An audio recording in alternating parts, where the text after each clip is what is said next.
जो x platform पर आया है उसमें उन्होंने $500 बिलियन वगैरह का कुछ नहीं बोला। रूस से तेल न लेने के बारे में भी कुछ नहीं बोला है। तो अभी जो उन्होंने पुष्टि की है वो इन्होंने बिल्कुल केवल 25% से 18% नीचे, उसी के बारे में उन्होंने इसके बारे में पुष्टि की है। और जो है उन्होंने बड़े अच्छे शब्दों का प्रयोग किया है राष्ट्रपति ट्रंप के लिए, जो कि वो सुनना चाहते हैं। उसमें हमें कोई नुकसान नहीं है, हमारी तरफ से कोई इसमें वो नहीं है। जो हम कह रहे हैं भाई उन्होंने शांति कर रहे हैं। रूस और यूक्रेन के बारे में जो उनका प्रयास है उसकी हमने सराहना की है, पहले भी की है उसके बारे में। जो गाजा में उन्हें कर रहे हैं उसके बारे में भी हमने पहले सराहना की है, अब भी कर रहे हैं। तो इसलिए उसमें हमारे लिए कोई दिक्कत नहीं है। परंतु जो सब्सटैंटिव चीज है वो हमने केवल इस एक बात की पुष्टि की है, जो 25% से हटाकर कम होकर ये 18% अब रह गया है, रेसिप्रोकल टैरिफ जो उन्होंने लगाया था।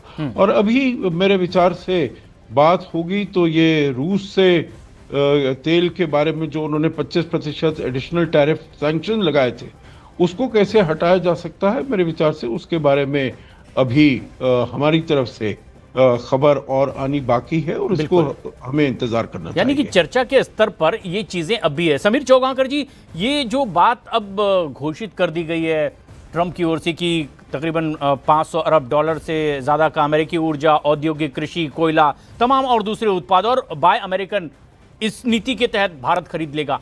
भारत की ओर से जो जाहिर किया गया उसमें वो सारी बातें नहीं है। क्या ये माना जाए कि ट्रंप ये कह रहे हैं कि डील अब हो गई है और इस तरीके से अब आगे फाइनल होने वाला है और पहली कड़ी में ये 18% किया जा रहा है 25% से घटाकर? आपको लगता है कि ये सब कुछ अभी जाहिर करने की स्थिति में नहीं है, जैसे ये रात अभी बाकी है, कुछ बात अभी और बाकी है? निश्चित रूप से अगर आप ट्रंप का कार्यकाल देखेंगे तो ट्रंप बड़बोले राष्ट्रपति के रूप में है, जो मतलब डिप्लोमेसी को समझते नहीं है, कूटनीति को समझते नहीं है। राष्ट्रपति ही सब मतलब बोल देते हैं जिस तरीके से, और भारत की तरफ से अभी ऐसा कोई बयान आया नहीं है। मुझे लगता है हमें कल तक इंतजार करना पड़ेगा। कल विदेश मंत्रालय की तरफ से बयान आ सकता है। कल पीयूष गोयल जो इस पूरे डील को लेकर अमेरिका के साथ लगातार बातचीत करते हैं, मुझे लगता है जब पीयूष गोयल का आधिकारिक बयान आएगा तब हमें मालूम पड़ेगा कि भारत ने क्या वास्तव में $500 अरब की कोई अमेरिका से खरीदने का किया। और जो ट्रंप कह रहे हैं कि भारत ने रूस से तेल खरीदने के लिए बंद कर देगा, मुझे लगता है वो सही नहीं होगा। भारत रूस से कंप्लीट तेल खरीदना बंद कभी नहीं करेगा, क्योंकि प्रधानमंत्री मोदी जानते हैं कि रूस भारत का एक अच्छा सहयोगी लंबे समय से रहा है। डिफेंस के मामले में भी हम रूस से काफी परचेस करते रहे और उसके मेंटेनेंस पे हम रूस पे भी निर्भर है। तो रूस ने बुरे समय में हमारा साथ दिया है। तो मुझे लगता है रूस से हो सकता है कि कुछ तेल खरीद में कमी आए, जो पहले भी आई थी, लेकिन इसका मतलब यह नहीं कि भारत रूस से तेल खरीदना पूरी तरीके से बंद करेगा। रूस से तेल खरीदना भारत अपने हित के हिसाब से जारी करेगा। भारत के हित जहां ज्यादा बेहतर होंगे, जहां अच्छी प्राइस मिलेगी, जो भारत के हित में होगा, प्रधानमंत्री मोदी वह निर्णय लेंगे। तो रूस से पूरा खरीदने की मुझे लगता है इसमें ट्रंप ने गलत कहा होगा, ऐसा हो नहीं सकता। 500 अरब का जिक्र कराया तो हो सकता है कि वो कुछ 100, 200, 250 अरब की कुछ बात हुई हो। अब क्या ट्रेड डील फाइनल हो गई है? लगातार ट्रेड डील को लेकर दोनों पक्षों की बातचीत हो रही है और लास्ट स्टेज पर ट्रेड डील थी। तो क्या ट्रेड डील को लेकर कोई फाइनल मुहर लग गई है? तो अब जब मुझे लगता है कि कल भारत की तरफ से आधिकारिक बयान इस संदर्भ में जब विदेश मंत्रालय देगा या पीयूष गोयल का बयान आएगा, तब हमें पता पड़ेगा कि जो 7% टैरिफ कम किया है और जो भारत और जो मोदी जी के और ट्रंप की जो बातचीत हुई उसके बाद क्या हुआ है अभी, तो मुझे लगता है कल तक थोड़ा इसमें इंतजार करना पड़ेगा ताकि वो क्लैरिटी आ जाए। क्योंकि भारतीयों की हमारी यही परंपरा रही है कि हमारा भारत देश आधिकारिक तौर पर सरकार क्या कहती है वही स्वीकार्य होता है। मतलब वो नहीं कि जो भारत के बाहर से घोषणा हो जाए हम उसे, तो सीधे तौर पर ये देखने और समझने की भी बात है। और हमारे सहयोगी शैलेंद्र वांगू भी लगातार हमारे साथ बने हुए। शैलेंद्र, जो 18% की बात अब तक सामने आ रही थी कि अमेरिका की ओर से कुछ प्लेटफॉर्म को, एजेंसीज को यह बताया गया कि वो पूरे 50% से घटाकर 18, क्या उसमें कुछ क्लैरिटी और अमेरिका की ओर से आई है जहां पर इस तरह के स्टेटमेंट दिए गए हैं या उन्हें जानकारी दी गई है?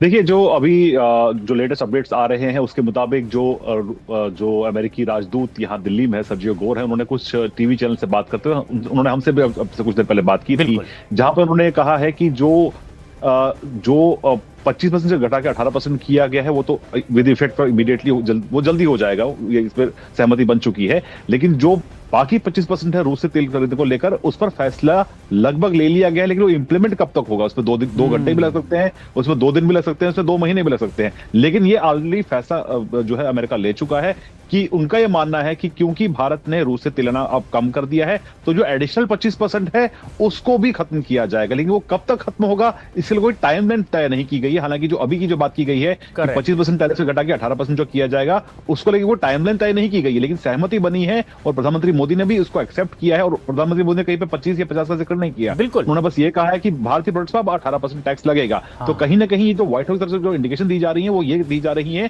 कि जो रूस से खरीदने को तेल को लेकर जो टैरिफ लगाया गया था 25% का, उसको ओवर द टाइम खत्म किया जाएगा। यानी बड़ी राहत इस मौके पर माना जा सकता है कि जो 50% का टैक्स था वो अल्टीमेटली 18 पे आएगा ही। बिल्कुल। तो प्रधानमंत्री की ओर से जो संदेश आया उसमें सिर्फ ये कह दिया गया है कि इसे रिड्यूस किया गया है, जो अब 18% तक है। इसमें ये चीजें और बिल्कुल साफ नहीं हुई जिस तरह की बात अमेरिका की ओर से अभी कही जा रही है, यानी इंतजार कुछ और करना पड़ेगा।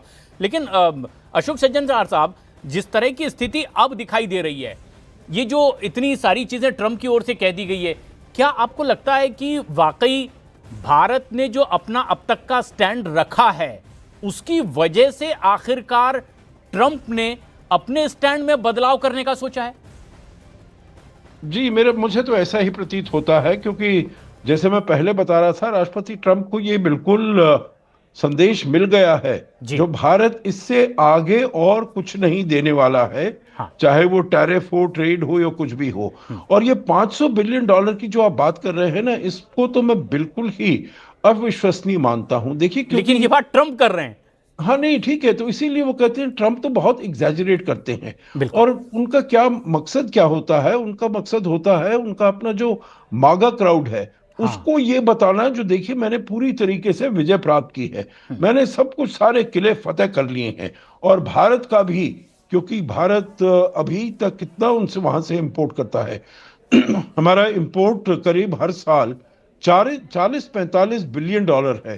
तो मतलब वो कह रहे हैं जो आप इसका 10 गुने से भी ज्यादा आप इसका इंपोर्ट करेंगे। मैं बिल्कुल इसमें विश्वास नहीं करता हूं। इसीलिए मैं कह रहा हूं जो हमको इतना उतावली नहीं होनी चाहिए, अपने सरकार को देखना चाहिए जो वो क्या अनाउंस करते हैं इसके बारे में। कुछ बातचीत हुई भी होगी हमारे। देखिए, पिछले कुछ साल में 2030 तक हमने किया था जो हमारा बायलैटरल ट्रेड $500 बिलियन होगा। तो ये पता नहीं कहां से उनका आ गया जो हम $500 बिलियन हम इंपोर्ट करने वाले हैं। तो मैं इसको बिल्कुल ही वो क्रेडिबिलिटी नहीं। और ऐसे भी भारत की ओर से इस दिशा में कोई भी ऐसी क्लैरिटी नहीं दी गई है कि जो बात वो कह रहे हैं हमने उसे दोहरा दी। बिल्कुल ऐसा अब तक नहीं दिखा गया। इकोनॉमिस्ट विजय सरदाना साहब भी इस वक्त हमसे सीधे जुड़ चुके हैं। सरदाना साहब, जिस तरह की स्थिति अब तक है, जो आपके भी सामने आ चुकी होगी कि ट्रंप ने जिस तरह की घोषणा कर दी सोशल मीडिया प्लेटफॉर्म पर, प्रधानमंत्री ने भी कह दिया 18% आपने किया है, थैंक यू वेरी मच, और आगे भी दोस्ती और मजबूत रहेगी, भारतीयों की ओर से आपको धन्यवाद। लेकिन जो दोनों घोषणाएं हैं, दोनों तरफ से जो चीजें जाहिर की गई है, आप कैसा उसका एनालिसिस कर पा रहे हैं अर्थशास्त्री के तौर पर? देखिए, ये इंपॉर्टेंट डेवलपमेंट है और इसका संकेत अगर आप देखें, इकोनॉमिक सर्वे में सरकार ने दे दिया था कि अब हमें कंपटीशन के लिए तैयार हो जाना चाहिए, अब हम प्रोटेक्शन वाली इकोनॉमी में नहीं रहेंगे। ये बहुत क्लियरली चैप्टर 16 अगर आप पढ़ते हो, उसमें बहुत क्लियरली सरकार ने अपनी मंशा जता दी। उसके बाद आप